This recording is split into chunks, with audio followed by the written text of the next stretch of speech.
ஓம் ஸ்ரீ குருப்யோ நமஹ. ஹரிஹி ஓம். தைத்திரிய உபனிஷத் என்பது யஜுர்வேதத்தின் 3 அத்தியாயங்களாக பதிக்கப்பட்ட ஒரு வேதகால சமஸ்கிருத உரையாகும். இது ஒரு முதன்மையான உபனிஷதம். தைத்திரிய உபனிடதம் யஜுர்வேதத்தின் தைத்திரிய பள்ளியுடன் தொடர்புடையது. இது முனிவர் வைசம்பாயனரின் மாணவர்களால் கூறப்பட்டது. இது 108 உபநிடதங்களின் முக்திகா நியதியில் எண் 7 என பட்டியலிடப்பட்டுள்ளது. தைத்திரிய உபனிஷத் தைத்திரிய ஆரண்யகத்தின் 7வது, 8வது மற்றும் 9வது அத்தியாயங்கள் ஆகும். அவை முறையே சிக்ஷாவல்லி, ஆனந்தவல்லி மற்றும் பிருகுவல்லி என்றும் அழைக்கப்படுகின்றன. இந்த உபநிடதம் கருப்பு கிருஷ்ண யஜுர்வேதத்தின் ஒரு பகுதியாக வகைப்படுத்தப்பட்டுள்ளது. கருப்பு என்ற வார்த்தையானது வெள்ளை, நன்கு ஒழுங்கமைக்கப்பட்ட யஜுர்வேதத்திற்கு மாறாக யஜுர்வேதத்தில் உள்ள வசனங்களின் ஒழுங்கமைக்கப்படாத வண்ணமயமான தொகுப்பு என்பதை குறிக்கிறது. இதில் பிருகதாரண்யக உபநிடதமும் ஈஷா உபநிடதமும் பொதிந்துள்ளன.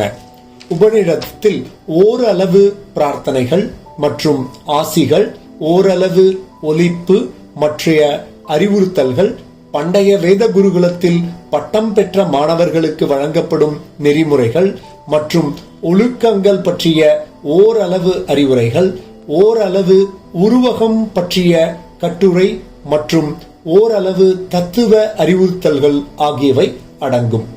தைத்திரியா என்பது சமஸ்கிருத வார்த்தையின் அர்த்தம் தித்திரியிலிருந்து.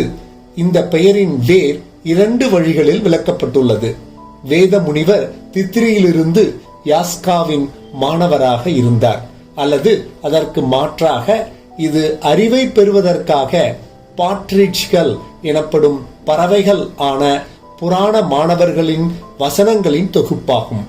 பிற்கால மூலமானது தைத்திரிய உபனிஷத்தின் இயல்பிலிருந்து வந்தது.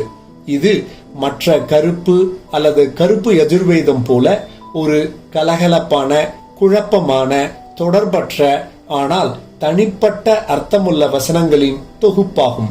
தைத்திரிய உபனிடத்தின் ஒவ்வொரு அத்தியாயமும் வள்ளி என்று அழைக்கப்படுகிறது. இதன் பொருள் ஒரு மருத்துவ கொடி போன்ற ஏறும் செடி. அது சுதந்திரமாக வளரும், ஆனால் ஒரு முக்கிய மரத்துடன் இணைக்கப்பட்டுள்ளது. முதல் அத்தியாயமான சிக்ஷாவல்லியில் 12 அணுவாகங்கள் அடங்கும். இது சமயங்களில் பிரம்மானந்த வள்ளி என்றும் அழைக்கப்படும்.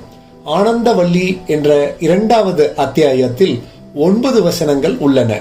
3வது அத்தியாயமான பிருகுவல்லியில் 10 வசனங்கள் உள்ளது. சில பண்டைய மற்றும் இடைக்கால இந்து அறிஞர்கள் தைத்திரிய உபநிடத்தை அதன் கட்டமைப்பின் அடிப்படையில் வித்தியாசமாக வகைப்படுத்தியுள்ளனர். எடுத்துக்காட்டாக, சயனாச்சாரியார் தனது பாஷ்யத்தில் விமர்சனம் மற்றும் வர்ணனை சிக்ஷாவல்லியை சம்ஹிதி உபனிஷத் என்று அழைக்கிறார்.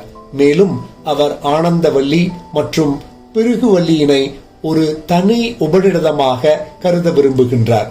இது போன்ற வேத, புராண, இதிகாச தகவல்களை தெரிந்து கொள்ள இந்த சேனலை லைக் பண்ணுங்க, ஷேர் பண்ணுங்க, கமெண்ட் பண்ணுங்க, மறக்காம சப்ஸ்கிரைப் பண்ணுங்க.